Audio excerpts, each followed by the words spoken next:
आजाद nation news, पैनी नजर हर खबर। ऑटो रिक्शा टेम्पो चालक वेलफेयर एसोसिएशन ने अध्यक्ष कृष्णपाल सिंह के नेतृत्व में सेठ दामोदर स्वरूप पार्क में इकट्ठे होकर प्रदर्शन किया। पार्क से प्रदर्शन करते हुए मंडल आयुक्त के कार्यालय में ज्ञापन दिया। ऑटो ई रिक्शा को स्कूलों में प्रतिबंधित करने के आदेश को वापस लेने की मांग की। अध्यक्ष कृष्णपाल ने कहा कि पिछले 20 वर्षों से ऑटो टेम्पू से स्कूली बच्चों को लाने व ले जाने का कार्य कर रहे हैं। इन बीते 20 वर्षों में ऑटो टेम्पू चालकों से कोई भी दुर्घटना स्कूली बच्चों को लेकर नहीं हुई है।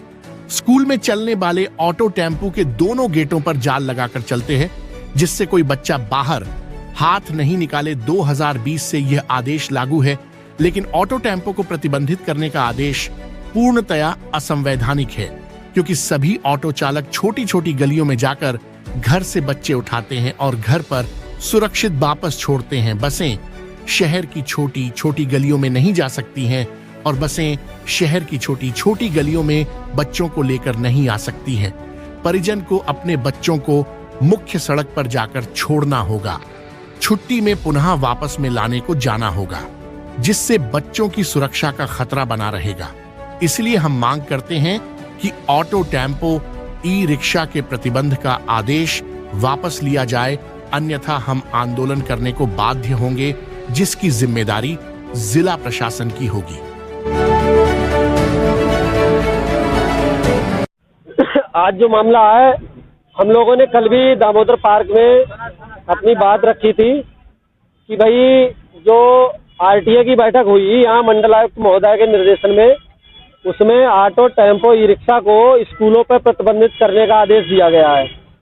और हम कहना चाह रहे हैं इस विषय में कि ऑटो टेम्पो ई रिक्शा से पिछले 20 वर्षों में कोई दुर्घटना नहीं घटी है।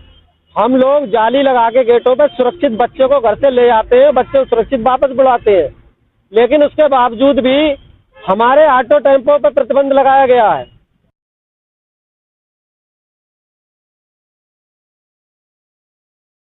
और 20 सालों में कोई दुर्घटना नहीं घटी है।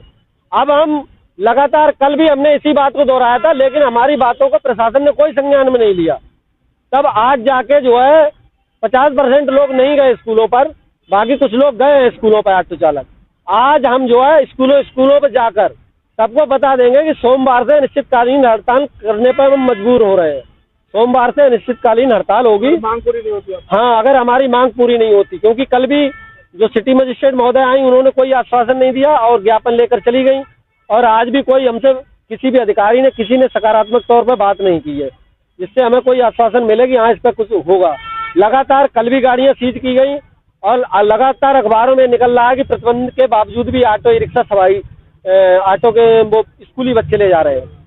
तो ये पूरी तरह से हमारे खिलाफ है। बहुत बड़ी आबादी जो है ऑटो ई रिक्शा चला के गुजारा कर रही है, बहुत बड़ी बेरोजगार आबादी। उनकी 10-10 हजार 12-12 हजार की किस्तें हैं। अगर वो नहीं चलाएंगे तो वो कहाँ जाएं? फिर सरकार उनको नौकरी दे, उसकी कोई सुरक्षा की गारंटी दे। सरकार के पास तो कुछ है नहीं। सरकार तो अगर ऑटो खरीदते हैं या टुक खरीदते हैं, उससे जीएसटी वसूल ली, और अगर हम सर्विस कराने भी जाते हैं उसमें भी 18% जीएसटी वसूलती है। हर चीज में जीएसटी ले रहे हो, लेकिन हमारे लिए मिल क्या रहा है?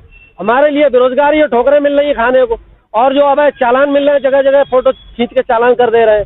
फाइनेंसर वो हमसे 18% 22% ब्याज वसूल रहे हैं। सरकार चालान जुर्माना वसूल रही है, जीएसटी वसूल रही है। हम जिंदगी चलाएं, कैसे चलाएं? कोई सोल्यूशन होना चाहिए, इसका नहीं होना चाहिए। और हमारे ऊपर से ऑटो प्रतिबंधित कर दिए, तो हम लोग सड़कों पर आएंगे, और जरूरत पड़ी तो हम लोग जो स्कूलों पर नहीं चलते हैं ऑटो ई रिक्शा, सभी लोग हड़ताल पर जाएंगे पूर्णतया, चाहे कुछ भी करना पड़े। मैं बच्चों के हड़ताल पर जाएंगे। आज हम मंडलायुक्त महोदय से मिलने आए हैं। नमस्कार, आप देख रहे हैं आजाद नेशन न्यूज। अगर आप हमें YouTube पर देख रहे हैं तो हमें सब्सक्राइब करें, बेल आइकन को दबाना न भूलें, ताकि हमारी खबरों की लेटेस्ट अपडेट आप तक पहुंचती रहे। वीडियो पसंद आने पर लाइक करें। अगर आप हमें Facebook पर देख रहे हैं तो लाइक और फॉलो करना न भूलें। देश दुनिया की तमाम खबरों के लिए विजिट करें हमारी वेबसाइट www.azadnationnews.com।